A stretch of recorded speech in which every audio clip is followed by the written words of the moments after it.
Today we're going to work on our American Tool Works high-duty medium tattern lathe.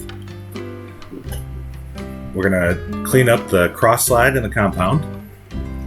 Here I'm working on separating the compound from the cross slide. There's one nut here that's causing us some problem. Adding some heat, doing a little bit of beating, and actually I left this with some penetrant overnight. But we'll just keep heating it up and see if we can break that apart. Keep coming back to it with hammer and chisel. We eventually got it loose, and here we're trying to separate the cross slide from the compound. You have to kind of pry this compound up as you're loosening the nuts, since they're captive in the cavity on the compound. You'll see me use a crowbar here at some point, but we're not really prying it hard. We're just using it to, lift and provide a little bit of pressure. Otherwise I'm sticking every other tool leg in there to hold it up. So eventually we'll get these separated. And then the two parts we'll be left with is the compound and the cross slide stud. And that thing is filthy. You can see that there are 4 bolts in here that fit into that groove that was probably trepanned in there at some point. There's a little opening in the bottom that the nuts or those studs fall through. And I'll show you how this works in just a second. After a little bit of terrible cinematography, I'll get the camera and pick it up and show you.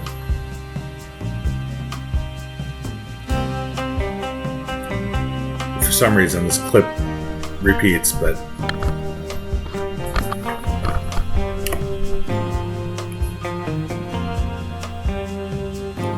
and there you go. That's the spot we were looking for. You can see these studs just pop up through the bottom, and then they come into this groove. If I can get it in there. Alright. Yep. Like I said, terrible cinematography. But the studs just pop out the bottom. So we're going to get these cleaned up here, and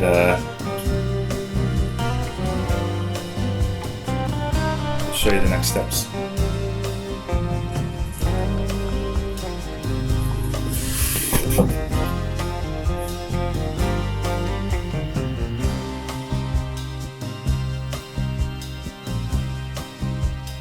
I'm using some brake cleaner here. Actually really effective at getting through this crud and gunk.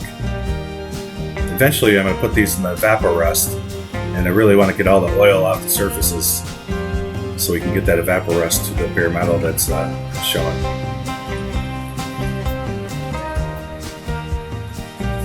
Here we're looking at the bottom. There's some scoring on the machined faces. We may touch this on the mill. If we do, it'll be a skim coat. Maybe 5 thou tops. Now we're looking at the compounds upside down, and we're trying to separate the two parts. What I was looking for there is a bolt or something that was holding in the nut. And I have not been able to locate it.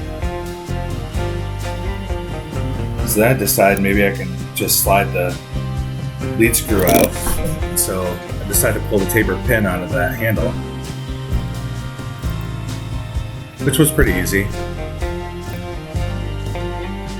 Took a couple of different punch sizes to get it out. There we go. Now, that handle won't come off. I eventually figured out that the end of the lead screw is mushroom. So the next step was just to unthread the entire assembly.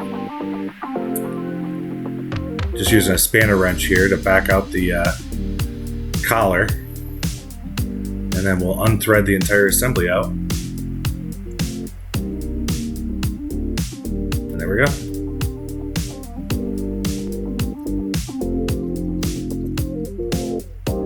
just like everything else, just filthy, full of grease and dirt. You can see that there's been a repair on this compound before. We'll look at that closer in a future video. The bottom side of that's pretty ugly. The question is whether to fix it or not. Is it really a problem, or is it just irritating me that it's rough under there? I don't know if that really affects the performance of the machine. More scraping and pulling that crud off, and use the brake clean to clean it up.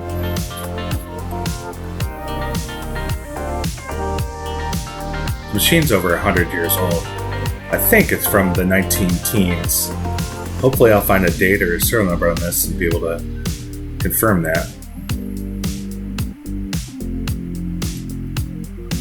Looking through the catalogs on Keith Rucker's site, it resembles a 1919,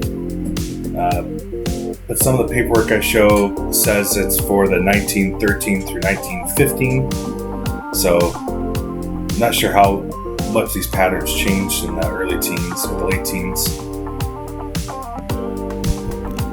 Here we are preparing our evaporust. I've got the compound and the cross slide down in there.